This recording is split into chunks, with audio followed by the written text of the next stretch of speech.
Hi all welcome to our channel. Samantha గారు and Naga Chaitanya గారు వీళ్ళిద్దరు విడిపోయి వాళ్ళ లైఫ్‌ని సెపరేట్‌గా లీడ్ చేస్తున్నప్పటికీ, వాళ్ళకి సంబంధించిన ఏదో ఒక న్యూస్ సోషల్ మీడియాలో చక్కర్లు కొట్టడం, లేకుంటే సోషల్ మీడియానే క్రియేట్ చేసి ప్రచారం చేయడం ఇటువంటివి మనం చూస్తూ ఉంటాం. అయితే ఇప్పుడు ఒక సైకాలజిస్ట్ నాగనాథ్ అనే వ్యక్తి సమంత గారి పైన చేసిన వ్యాఖ్యలైతే సమంత గారి అభిమానుల్ని కాస్త ఇబ్బందికి గురి చేసిందని చెప్పుకోవాలి. ఇప్పుడు ఆ వ్యాఖ్యలు కూడా సోషల్ మీడియాలో వైరల్ అవుతున్నాయి. ఇంతగా ఆయన చేసిన వ్యాఖ్యలేంటి? మరి వాటిని ఏ విధంగా అర్థం చేసుకోవాలి? ఇప్పుడు ఇదే అంశం మీద డిస్కస్ చేయడానికి ప్రెజెంట్ మనతో పాటు ప్రముఖ సోషల్ యాక్టివిస్ట్ కృష్ణకుమారి గారున్నారు. మేడంని అడిగి తెలుసుకునే ప్రయత్నం అయితే చేద్దాం. నమస్కారం మేడం. నమస్తే. మేడం ఈ సైకియాలజిస్ట్ నాగనాథ్ గారు చేసిన కామెంట్స్ మీరు కూడా విన్నారు. అంటే సమంత గారి పైన అంటే మేబీ సమంత గారిని అతను కారణం చేస్తున్నట్టుగా మనకు కనిపిస్తుంది. నాగ చైతన్య పాజిటివ్, ఈమె నెగెటివ్ ఈ విధంగా మ్యానిపులేట్ చేసి నాగ చైతన్యని లోబర్చుకొని ఇప్పుడు విడాకులు ఇచ్చేసింది అన్నట్టుగా చేశాడు. ఈ కామెంట్స్‌ని ఏ విధంగా చూడొచ్చు? అసలు ఇప్పుడెందుకు చేశారు? మరి ఇప్పుడు విపరీతంగా వైరల్ అవుతున్నాయి. దీనికి సంబంధించి మీరేం చెప్తారు మేడం? ఇప్పుడు కార్నర్ చేయటం కాదు, టార్గెట్ చేశారనిపిస్తుంది ఓకే. సమంతని. హ్మ్. దాని వెనక ఆయన ఆయన ఉద్దేశం ఏంటో మనకు తెలియదు. హ్మ్. ఆయనే చెప్పాలి. హ్మ్. ఆయన చెప్తారని నేను అనుకోను. ఓకే. ఆయన ఏమి పెద్ద సైకాలజిస్ట్ కూడా ఏం కాదు. ఆయన ఏదో ఏదో చెప్తారు. ఆయన కొంచెం ఒక ఆధ్యాత్మికతలో ఉంటారు. ఓకే. ఆ టైప్‌లో చెప్తారు ఆయన. హ్మ్. మరి ఆయన వ్యాఖ్యలను మట్టుకు నేను ఆమోదిస్తున్నానా, విభేదిస్తున్నానా అంటే కూడా హ్మ్. ఒక రకంగా మనకి ఉన్న సమాచారం ప్రకారం హ్మ్. సమంత లోబరుచుకుంటే సమంత నాగ చైతన్యాన్ని డామినేట్ చేసో హ్మ్. లేకపోతే భయపెట్టో బామాలో ఏదో ఒకటి చేసి లోబరుచుకుంటే లోబడిపోయేంత అమాయకుడు నాగ చైతన్యాన్ని నేను అనుకోను. ఓకే. First point. హ్మ్. అలాగే పెళ్లి చేసుకుని తర్వాత విడాకులు ఇచ్చే విషయంలో కూడా అలాగే ప్రవర్తించింది ఆవిడ అని ఆయన అభియోగం. ఓకే. ఓపెన్గా ఇద్దరు కూడా హ్మ్. తమ సంబంధాన్ని తెంచుకున్న సందర్భంగా ఇద్దరూ బాధపడ్డారు. అవును. అంటే మీడియా ముఖంగానే సోషల్ మీడియా వేదికగా ఇద్దరూ బాధపడ్డారు. ఇది కోలుకోలేని, తేరుకోలేని ఇబ్బందికరమైన పరిస్థితి అని ఇద్దరూ అన్నారు. హ్మ్. నిజంగా పెళ్లి పెద్ద ఆలోచించి చేసుకున్నా చేసుకోకపోయినా విడాకులు కొంచెం లెంగ్తీ ప్రాసెసే. పెళ్లిదే ఉందండి, ఇవాళ ఇష్టపడతారు, రేపు మాట్లాడుకుంటారు, ఎల్లుండి పెళ్లి చేసేసుకుంటారు. పెద్ద ప్రాసెస్ అక్కర్లా. ఇక ఎక్కడో పెద్దోళ్ళని ఒప్పించాలి, ఇంకేవేవో ఏవేవో ఉన్నాయంటే అది వేరే విషయం. కానీ వన్స్ పెళ్ళైన తర్వాత పెళ్లికి ముందు ఏ జంటని పెళ్లిపేటల మీద కూర్చున్న వాళ్ళని అసలు మీ ఇద్దరు ఎందుకు పెళ్లి చేసుకుంటున్నారని ఎవ్వరు అడగరు. ఎందుకు పెళ్లి చేసుకుంటారో ప్రపంచం మొత్తానికి తెలుసు. ఒక తోడు నీడ, ఒక వంశాభివృద్ధి, ఇవన్నీ ఉంటాయి, అందరికి తెలిసిన విషయాలు. ఇంక అడిగేదే ఉంది స్పెషల్గా? ఎవరన్నా బాగా క్లోజ్ స్నేహితులు ఎవరన్నా అడగొచ్చు, ఏం నచ్చింది నీకు అతనిలో, ఏం నచ్చింది ఆవిడలో నీకు అని అడగొచ్చు. కానీ అంత ఓపెన్గా మాట్లాడుకోరు దాని గురించి. కానీ విడాకులు తీసుకుంటున్నాము అని చెప్పినప్పుడు మటుకు ఎందుకు తీసుకుంటున్నారు అని అడుగుతారు ఎవరినైనా సరే. మరి వాళ్ళు ఆ ఎందుకు తీసుకుంటున్నాము అనే దానికి సమాధానం చెప్పుకునే విషయంలో ఎవరి పాటలు వాళ్ళు పడ్డారని చెప్పొచ్చు. అది చాలా ఒక ఏమంటారు, అదొక ప్రయాణం. జీవితం ఎంత ప్రయాణమో విడాకులు కూడా అదొక పెద్ద ప్రాసెస్. పైగా అది చాలా పెయిన్ఫుల్ ప్రాసెస్ కూడా. అది ఏమీ సంతోషకరమైంది కాదు. ఒక రోజే డెసిషన్ తీసేసుకుని ఇవాళ పొద్దున్న డెసిషన్ తీసుకుని సాయంత్రం కల్లా ఓకే చేసేసుకోవడం కాదు.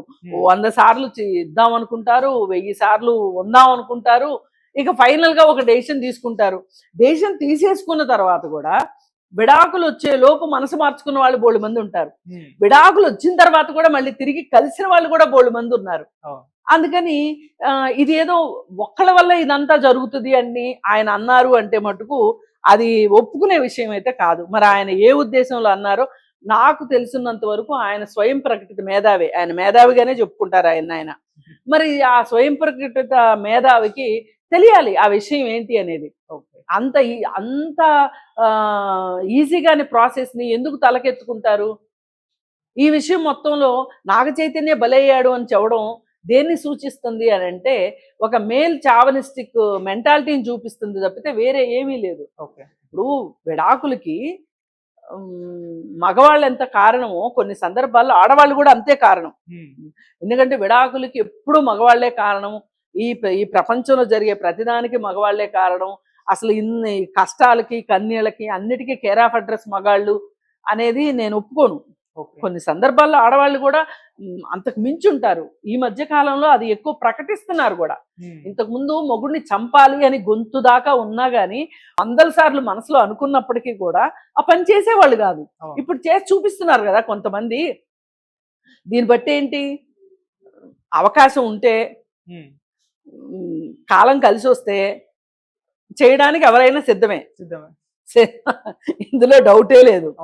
కానీ పాపం సమంతే అతన్ని పెళ్లి చేసుకుంటానికి ఒప్పించి అంతా కథంతా నడిపించి మళ్ళీ విడాకులు కూడా మొత్తం ఆమె చేసింది అంటే ఈ లెక్క నాగ చైతన్య నిమిత్త మాత్రుడా?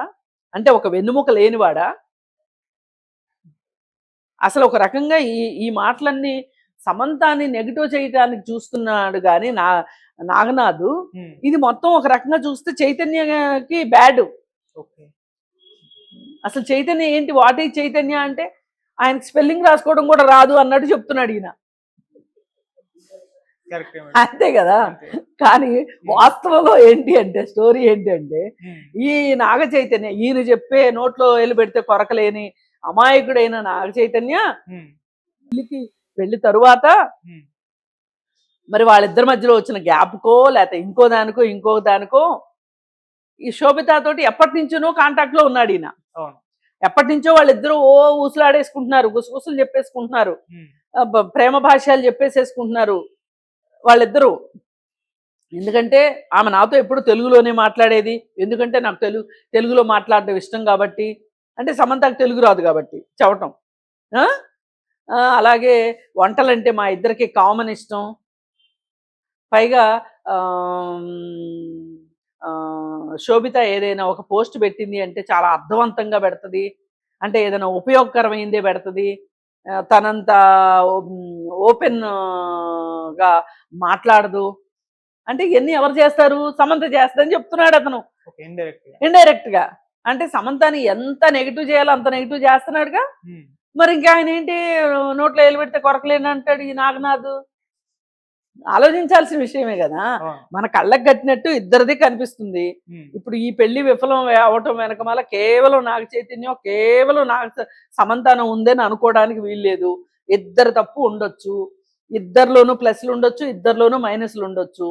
అసలు మన దగ్గర ఏది కొలమానం ఏముంది కొలవడానికి? ఇప్పుడు భూకంపాలు రిక్టర్ స్కేల్తో కొలుస్తారు, ఇంకో దాంతో కొలుస్తారు. దాంపత్యంలో దేంతో కొలుస్తారు? అసలు వాళ్ళిద్దరు మనసులకే తెలుసు ఏం చేశారు అనేది, వాళ్ళిద్దరికే తెలుసు. కాకపోతే నాగ చైతన్య కూడా శోభిత తోటి ఎప్పటి నుంచినో రిలేషన్ మెయింటైన్ చేస్తున్నాడు అనేది అర్థమైపోయింది మనకి. అర్థమైపోయి ఇతను కూడా ఏం తక్కువడు కాదు, ముచ్చోడే కానీ మాట్లాడే కానీ ముచ్చోడు చాలా చేశాడు అనిపించేటట్లు చాలామంది మాట్లాడారు. అవన్నీ ఈయనకి వినిపించలేదు, కనిపించలేదు అంటే మరి ఆయన ఉద్దేశం ఏంటో మనకు తెలియదు. ఏది ఏమైనప్పటికీ కూడా ఒక వివాహ బంధంలో ఇద్దరు భాగస్వాముల పట్ల గురించి మాట్లాడేటప్పుడు చాలా చాలా విషయాలు పరిగణలోకి తీసుకుని చాలా జాగ్రత్తగా మాట్లాడాల్సి ఉంటుంది. ఇప్పుడు తప్పు మొత్తం సమంత మీద వేయడం మట్టుకు కరెక్ట్ కాదు. సమంతవి కూడా ఉండుండొచ్చు. తప్పు ఎవరు ముందు చేశారు అంటే ఎవరు చెప్తారు? వాళ్ళే చెప్పాలి. ఇప్పుడు చెప్పమని మనం గట్టిగా అడిగితే చెప్తారా? అసలు మనకు అడిగే హక్కు లేదు, వాళ్ళకి చెప్పాల్సిన అవసరము లేదు. సోషల్ కాకపోతే ఏంటంటే ఇంకొకరు ఎవరైనా విడాకులు తీసుకుంటే మనం ఇంతలా మాట్లాడకపోవచ్చు. వీళ్ళ గురించి ఎందుకు మాట్లాడుతున్నాం అంటే ఇవాళ జీవితాలన్నీ సోషల్ మీడియాలోనే ఉంటున్నాయి. 4 గోడలకు పరిమితం అవ్వాల్సిన విషయాలు 4 గోడలు బయటే ఉంటున్నాయి. ఇంకా లోపల మాట్లాడుకోవడానికి ఏం లేదు, ఏది మాట్లాడినా బయట మాట్లాడటమే. మరి అంతా రచ్చరచ్చే. మరి అలాంటప్పుడు అందుకు మనం మాట్లాడుతున్నాం. అదే కామ్గా ఇవాళ రోజుకి ఎన్నో విడాకులు అవుతున్నాయి దేశం మొత్తం మీద. వాళ్ళందరి గురించి మాట్లాడుకోవట్లేదే మనం. వీళ్ళు సోషల్ మీడియాలో పెట్టారు కాబట్టి మాట్లాడుతున్నాం. అవును. ఇప్పుడు నాగనాథ్ కూడా ఇలా మాట్లాడాడు కాబట్టి ఈ అపర మేధావి గురించి మాట్లాడాల్సి వచ్చింది. ఈయన ఉద్దేశం ఏంటి, ఈ ఆ, ఉమ్, ఇప్పుడు వాళ్ళిద్దరు ఎందుకు విడాకులు తీసుకుంటున్నారో వాళ్ళకే తెలియాలన్నట్టు ఇవాళ సమంత గురించి ఇంత మాట్లాడుతున్నాడు అంటే ఆయనకే తెలియాలి, అవును. ఆయన మనసుకే తెలియాలి ఏదైనా సరే. ఆ, లేదు అనుకుంటే ఏదైనా ఒక మనస్తత్వ ఆ, శాస్త్ర నిపుణుడిగా ఏమైనా మీరు ఆ, ఏ ఏమన్నా పారామీటర్ తీసుకుని చెప్పారా అంటే దానికైనా సమాధానం చెప్పాలి. అదే ఇప్పుడు ఒక సైకాలజిస్ట్ ఉన్నారనుకోండి, సర్టిఫైడ్ సైకాలజిస్ట్ ఉన్నారనుకోండి, సైకాలజిస్ట్ ఉన్నారనుకోండి, వాళ్ళు ఏదైనా చెప్పారు అంటే మనకి ఒక శాస్త్రీయపరమైన ఒక ఆధారం ఉంటుంది. ఒక 4-5 రకాల టెస్టులు చేస్తారు వాళ్ళు. ఆ టెస్టుల రిపోర్ట్లను బట్టి ఒక నెరేటివ్ తీస్తారు బయటికి. ఆ వ్యక్తుల యొక్క మనస్తత్వాన్ని నిర్వచిస్తారు వాళ్ళు. దానికి ఈ నిర్వచించడానికి ఆధారం ఏంటి, ఏదో మీరు నేను మాట్లాడుకున్నంత ఈజీ కాదు. అక్కడ ఒక శాస్త్రీయపరమైన ఒక టెస్టులు ఉంటాయి, సైంటిఫిక్ గానే జరుగుతుంది ఏదైనా సరే. ఓకే.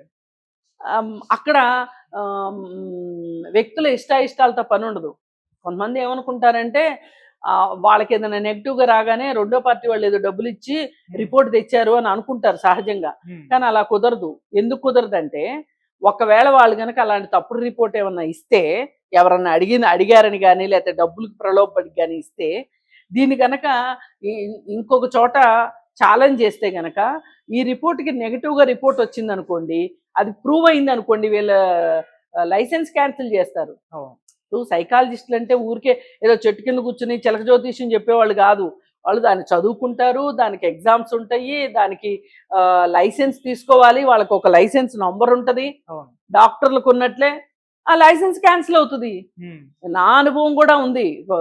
కొంతమంది నేను ఎవరైనా సైకాలజిస్ట్ దగ్గరికి రిఫర్ చేస్తే ఇదే చేస్తారు, మీరు రెండో వాళ్ళ సైడ్ వెళ్ళిపోయారు, అందుకే నాకు నెగిటివ్గా ఇప్పించారు రిపోర్ట్ అంటారు. నేను కాదు కదా, ఎవరు వాళ్ళ డిగ్రీ పోగొట్టుకోదలుచుకుంటేనే చేస్తారు ఆ పని. ఇప్పుడు ఆవిడ ఏమైంది, నమ్రత డాక్టరు, అదే అవుద్ది చివరికి. అందుకని నాగనాథ్ గారు కూడా కొంచెం చూసి ఆచితూచి మాట్లాడాల్సిన అవసరం ఉంది. సమంత ఎదువేం కాదు,